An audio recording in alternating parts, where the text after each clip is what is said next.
ఏడగరా బొమ్మకి డాల్డా డబ్బాకి తీగ కొట్టేసి బయలుదేరకపోయారా? ఆడవిడు పిలిచేవాడు, మీరు గోసిలాగా తీసుకుపోయేవాళ్ళునా? ఒరే బెట్టాలు 6 ధర్మములు రా. ముచ్చులాడా, మన పాకలన్నీ తగలబెట్టి చాబూడిదే మనకు ఉండి పెట్టేవాడు దన్న ప్రభువా, సిగ్గులేదంట్రా? ఆడితో మనకేటి రాండ్రా. అన్నా, మనకి నిలువ నీళ్ళు లేకుండా చేసింది ఆయన. ఇదంతా మన స్థలానికి కాదే అన్న నాటకం. మనందరం కలిసికట్టుగా ఉంటే తప్ప. ఏంద్రా దీని మట్టినదే అంతలా శ్రీరామచంద్రుల వారికే నీలాపనిందులు తప్పల. పాప దత్తాత్రేయుడి గారు ఎంత పదడా. ఊరు నీకు పురాణాలు కూడా తెలుసురా? ఏడన్నా అరికథలు చెప్పుకోరు, అది పోయ్యా. ఆడొక శ్రీరామచంద్రుడు, మీరంతా ఆంజనేయ స్వామి బామ్మర్దులు.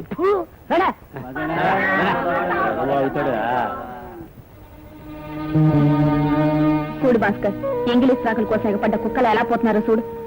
కుక్కలు కూడా ఎవడంటే ఆడు పెడితే తినవే, వాళ్ళు అంతకంటే ఏదవాళ్ళు.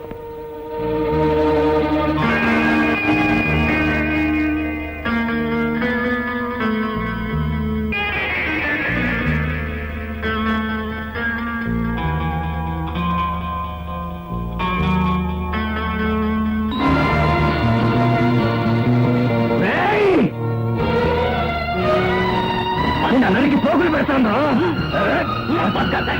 నీకే చెప్పేదా ఆయన వదులుతావా లేదా? భాస్కర్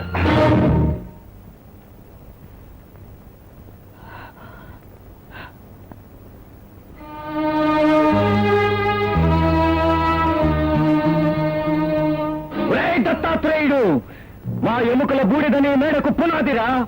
ఈ ఇనపెట్లో మూలుగుతోంది ఇండియన్ కరెన్సీ కాదురా, ఇండియన్ ఇలిటరసీ. నీ దోపిడీ ఆకలి తీరక మా గుడిసెలు తగలబెట్టించావు. ఈ బూడిద కుప్పల్లో భవనాలు నిర్మించాలని చూస్తున్నావు. పిడిగేడు మెతుకులు విధించి మమ్మల్ని కొనాలని చూస్తున్నావు. ఈ రోజు నీవు వడ్డించిన విస్తరిపై ఎగబడింది మంది మాత్రమే, కానీ మనుషులం మేము ఇక్కడున్నాం.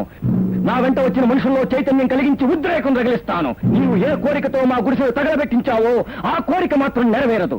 ఎందైనా వానైనా ఈ మండి గోడలోనే బ్రతుకుతావు, నీ గుండెల్లో నిద్రపోతాం. ముక్కలు ముక్కలుగా నరికి పెడతాను. ఒక మనిషిని చంపడం వల్ల సమస్య పరిష్కారం కాదు భాస్కర్. కస్తూరి, భాస్కర్ తీసుకెళ్ళి. పద భాస్కర్. చిట్టి పొట్టి